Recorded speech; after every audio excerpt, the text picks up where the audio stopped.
Hello student, good morning. Today topic is a digital property. Yesterday I had explained you what is a intellectual property. Intellectual property, that is create of the mind, that is a creation of the mind.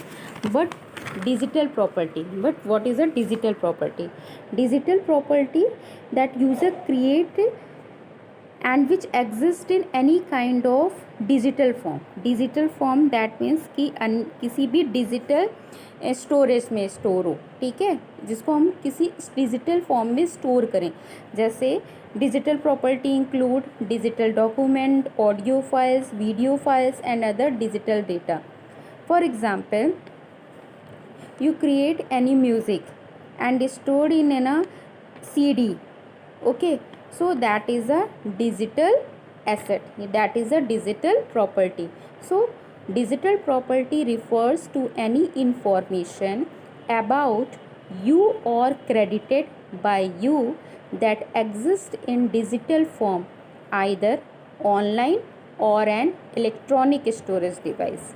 Okay, for example, any online personal account, that is a email, social media account, shopping accounts, video gaming accounts, online storage account and personal websites and blogs, domain name registered in your name, intellectual properties etc. Intellectual properties को भी आप as a digital property use कर सकते हैं. अगर आपने कोई भी चीज़ करी है अपने ओन माइंड से, अपने दिमाग से, तो वो आपकी इंटेलेक्चुअल प्रॉपर्टी होगी. अब उस इंटेलेक्चुअल प्रॉपर्टी को आपने स्टोर कर दिया डिजिटल फॉर्म में, ठीक है, किसी इलेक्ट्रॉनिक स्टोरेज डिवाइस में. तो वो जब इलेक्ट्रॉनिक स्टोरेज डिवाइस में स्टोर हो गया, जब एग्जिस्ट कर गया, तो वो आपका क्या हो गया, that is a digital property. वो क्या हो गया आपका digital property. Okay, so what are digital property rights. अब अभी मैंने देखा डिजिटल प्रॉपर्टी. अब जब डिजिटल प्रॉपर्टी मैंने ले लिया तो अब हमको क्या लगाना है उस पर, डिजिटल प्रॉपर्टी राइट्स. क्योंकि विदाउट राइट्स आप कोई भी चीज़ अपनी नहीं कह सकते हो. उस पर अगर जब आप राइट्स दे दोगे, जब वो चीज़ आपकी लीगली तौर पर अपनी हो जाएगी, तब वो आपकी प्रॉपर्टी कहलाएगी. तो अब उस प्रॉपर्टी पर, उस डिजिटल प्रॉपर्टी पर, जो कि आपने अपने माइंड से या आपकी चीज़ है, आपने गाना गाया, गाना गाने के बाद आपने उसको सीडी में स्टोर कर दिया, तो वो आपकी डिजिटल प्रॉपर्टी हो. लेकिन अब वो प्रॉपर्टी आपकी है, उसके लिए आपको क्या लेना होगा, एक लीगल डॉक्यूमेंट, एक लीगली उसको अपने नाम का करवाना होगा, ठीक है. तो that is a digital property rights. अब डिजिटल प्रॉपर्टी राइट्स हम कैसे ले सकते हैं. Digital property rights ally with the owner.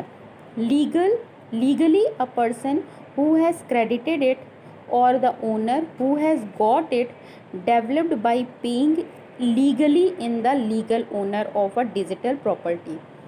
Only the owner can use and decide in what form his her digital asset may be used by other. सिर्फ owner जो बनाया वही डिसाइड करेगा कि वो उस एसेट को किसी और को यूज़ कर सकता है या नहीं कर सकता है. वो उसका डिजिटली राइट्स उसको दे दिया गया, वो उसका राइट्स है, ठीक है. उसको आपने एक लीगल डॉक्यूमेंट के थ्रू अपनी नाम करवा लिया है. Okay, so you can say that the rights of the digital property are of the user और the owners who hold the asset. Okay, legally the holders of the digital property who have created the asset or paid legally to own the asset have the rights to sell the asset. The owner are the ones who only can decide in what form the asset can be sold, reused, modified and repurposed or applied in any other media other than what the asset were originally meant for. Okay, so that is a digital property rights. और एक चीज़ और, इन common या wide ranking condition में हम कहें तो other user may not buy digital asset legally by paying uses right or getting the necessary license. The rightful owner therefore face risk and threats to their digital properties. Okay, जो owner होगा वही उसको वो चीज़, सारी condition उस पर ही applied होती है. अगर कोई मिस यूज़ करता है कोई वो चीज़, तो उसके ऊपर क्या, वो थ्रेड्स में आ जाएगा, उसमें कोई वो रिस्क में आ जाएगा, ठीक है। तो डिजिटल प्रॉपर्टी राइट सिर्फ अगर फॉर एग्जांपल अगर लता मंगेशकर हैं, लता मंगेशकर ने क्या किया, गाना गाया, ओके, उन्होंने इतने गाने कंपोज करे, कंपोज करने के बाद गाना गाया, गाना गाया, गाना गाने के बाद आपने उसको एक सीडी के फॉर्मेट में स्टोर कर दिया। दैट मीन्स अगर हमने टी सीरीज़ की कंपनी ने उसको क्या कर लिया है, डिजिटल प्रॉपर्टी राइट्स दे दी है, ठीक है। अब उसने वो एक लीगल डॉक्यूमेंट बन गया, वो लीगल डॉक्यूमेंट आपका मतलब कि आपने जो डिजिटल प्रॉपर्टी, वो जो सीडी है लता मंगेशकर के सॉन्ग की जो सीडी है वो इसकी डिजिटल प्रॉपर्टी है। अब उस डिजिटल प्रॉपर्टीज़ पे उन्होंने राइट्स दे दिया और वो राइट्स उन्होंने टी सीरीज़ कंपनीज़ को दे दिया। अब टी सीरीज़ कंपनीज़ क्या करेगी, उसको सेल करेगी, ठीक है। अब उस पर जो भी प्रॉफिट होगा वो प्रॉफिट टी सीरीज़ कंपनी और आपकी लता मंगेशकर इन दोनों के बीच में डिस्ट्रीब्यूट होगा, ठीक। तो उन्होंने वो लीगली राइट्स जो है किसी दूसरी कंपनी को दे दिया और दूसरी कंपनी जो है या फिर वो खुद डिसाइड करेंगी हमको किसको देना है, ये लीगली हम किसको दे सकते हैं अपनी ये डिजिटल प्रॉपर्टी को। ये डिजिटल प्रॉपर्टी कोई और उस सॉन्ग को कोई और सेल नहीं कर सकता, जिसको उन्होंने वो प्रॉपर्टी दी है खाली वही उसको सेल कर पाएंगे, कोई और उसकी प्रॉपर्टी को का हकदार नहीं है। तो that is a digital property rights, okay. अब देखते हैं आपका प्रोटेक्शन ऑफ, ओके। फिर है what are the threats to digital properties. अब डिजिटल प्रॉपर्टीज़ कैसे कैसे थ्रेड्स हो सकती हैं। फिर है digital software penetration tools. Although one needs to buy usage rights और licence to use a digital property, there are many software penetration tools such as crack and keygens tools created by hackers to penetrate through your software registration system and enable unauthorized user to freely access your software without actually paying for it own software। जब देखिए digital property है, digital property के ऊपर rights लगा है तो भी हमारी डिजिटल प्रॉपर्टीज़ थ्रेड्स हो सकती हैं। कैसे, क्या है, कैसे क्या क्या चीज़ें हो सकती हैं। अगर आप कोई भी डिजिटल प्रॉपर्टीज़ ख़रीदते हो, ठीक है, तो उसके लिए वो एक की या फिर वो लाइसेंस होती है, वो की आपको मिलती है।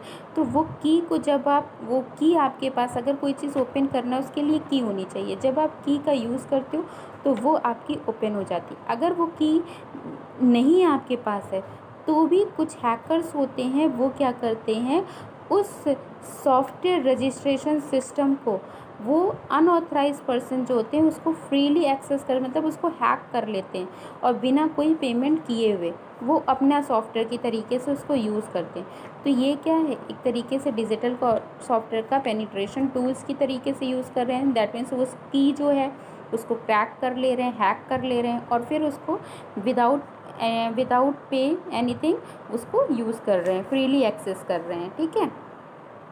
Stealing and plagiarism codes of your digital properties.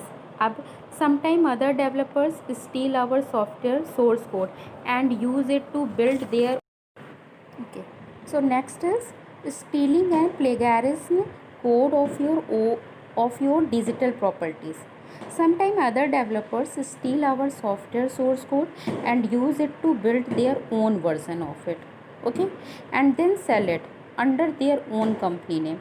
In other words, they somehow get hold our software source code and then create plagiarized version of your code and use it their own software। देखिए बच्चों, इसमें होता क्या है कि plagiarism तो हमने बताया था, प्लेगैरिज्म क्या होता है। तो यहाँ पर प्लेगैरिज्म यूज़ किया जा रहा है। दैट मीन्स कि जैसे आपने कोई सॉफ्टवेयर क्रिएट किया, ठीक है, सॉफ्टवेयर है, दैट मीन्स ये डिजिटल प्रॉपर्टी है। अब कुछ सॉफ्टवेयर ऐसे होते हैं, अभी आप आगे देखेंगे, जिनका आप सोर्स कोड भी व्यू कर सकते हो, देख सकते हो, ठीक।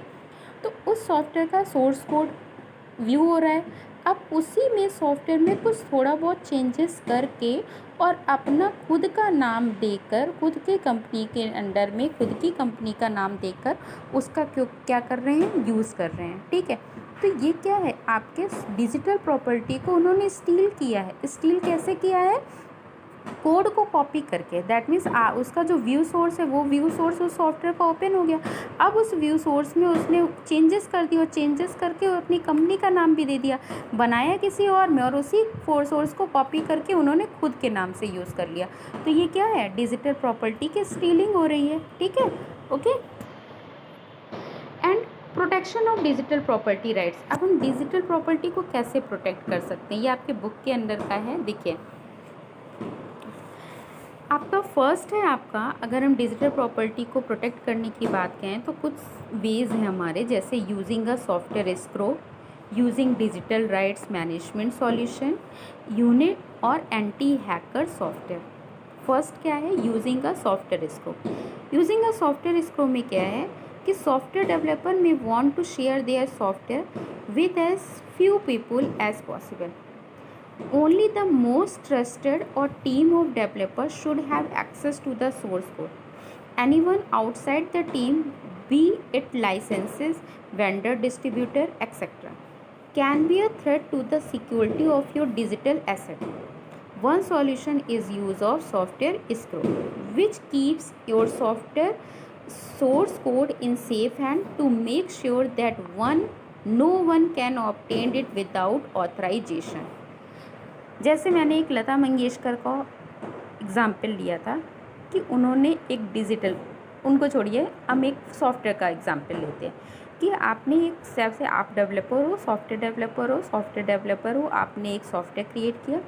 सॉफ्टवेयर क्रिएट करने के बाद हर के हाथ में उसको नहीं, हम एक जिसके ऊपर विश्वास करते हैं, जो टीम ऑफ डेवलपर्स हैं उनमें से जिसके ऊपर विश्वास करते हैं, ठीक है, जो ऑथराइज पर्सन है, सिर्फ उस कंपनी को सोर्स कोड एक्सेस करने की अनुमति दें, या सोर्स कोड सिर्फ वही पर्सन एक्सेस कर सके और कोई उसको एक्सेस नहीं कर सके। जब कोई और एक्सेस नहीं कर सकेगा तो उसको वो उसके प्लेगैरिज्म या मीन्स कॉपी पेस्ट नहीं कर सकेगा, उसमें कोई छेड़खानी नहीं कर सकेगा और उसको अपने नाम से उसको रीनेम नहीं कर सकेगा। ठीक है, तो इस तरीके की चीज़ें जो हैं कि अगर हम एक ऐसा स्टेप लें कि जिसमें हम सिर्फ ऑथराइज पर्सन को ही व्यू एक्सेस करने की परमिशन दे, तो वो आपका कहलाता है using a software escrow, that means which keeps your software source code in safe hand. आपने किसको दिया है, safe hand, to make sure that no one can obtain without authorisation.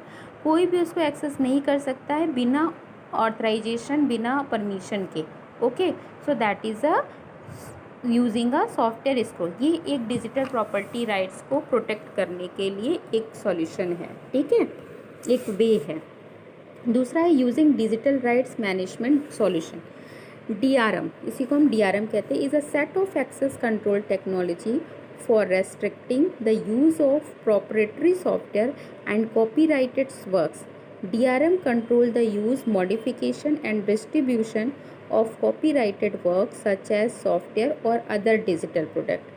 A digital right management solution may also protect your software from being accessed from source code using a computer program like decompilers. देखिए इसमें क्या है, इसमें हम कुछ technology के through set of access control technology restriction लगा देते हैं कि इसमें DRM जो है, दैट मीन्स आपका जो डिजिटल राइट्स मैनेजमेंट है वो क्या करेगा, उसमें मॉडिफिकेशन और डिस्ट्रीब्यूशन ऑफ कॉपीराइट्स वर्क। ठीक है, आपने अभी देखेंगे प्रोप्राइटरी सॉफ्टवेयर होता है, प्रोप्राइटरी सॉफ्टवेयर में क्या होता है कि एंड यूज़र लाइसेंस एग्रीमेंट होता है, दैट मीन्स कि इसमें आप कोई भी पर्सन एक से ज़्यादा सॉफ्टवेयर की कॉपीज़ होती हैं और उसको कोई भी यूज़ कर सकता है। ठीक है, अभी हम आगे आपको ये ओपन सोर्स सॉफ्टवेयर के बारे में बताएंगे। ठीक है, तो उसमें क्या है कि ये using digital rights management solution में मॉडिफिकेशन और डिस्ट्रीब्यूशन जो भी करेगा वो जो आपका कॉपीराइट वर्क्स है, जिनके पास जिनको कॉपीराइट्स दिया गया सिर्फ वही कर सकते हैं, जिससे क्या होगा, और या फिर अगर आपको उसको एक्सेस करना है तो उसको पहले डीकम्पाइलर्स करना पड़े, दैट मीन्स आपने उसको प्रोटेक्ट कर दिया है, सोर्स कोड आपका प्रोटेक्ट हो गया है और कोई एक्सेस नहीं कर सकता। उसको एक्सेस करने के लिए पहले उसको क्या करना होगा, डीकम्पाइल करना होगा, देन उसके बाद उसके सोर्स को हम एक्सेस कर सकते हैं। तो ये भी एक वे है जिससे आप अपनी डिजिटल प्रॉपर्टी राइट्स को सेव कर सकते हैं। ठीक है, तीसरा है anti hacker software. Anti hacker software क्या है? There are many anti hacking software and technology available which can be use to protect digital assets such as proprietary software, application tools, etc. These anti-hacking tools prevent attackers from controlling or accessing your software and therefore helping in protecting digital asset। ये anti hacker software के through, जैसे हमारे प्रोप्रेटरी software हैं और application tools हैं, ये हमारे कुछ ऐसे एंटी हैकर सॉफ्टवेयर हैं जो कोई भी एक्सेस कर सकता है, ठीक है। तो इन टूल्स के थ्रू हम क्या कर सकते हैं कि सॉफ्टवेयर को पे कंट्रोलिंग लगा सकते हैं कि कोई और पर्सन इसको एक्सेस ना कर सके, और जिससे आपका डिजिटल प्रॉपर्टी क्या हो जाएगी, डिजिटल एसेट जो होगा वो आपका सेफ मोड पे रहेगा, ठीक है।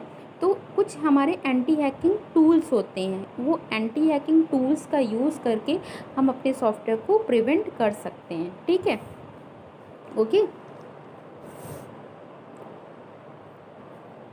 Okay class, thank you.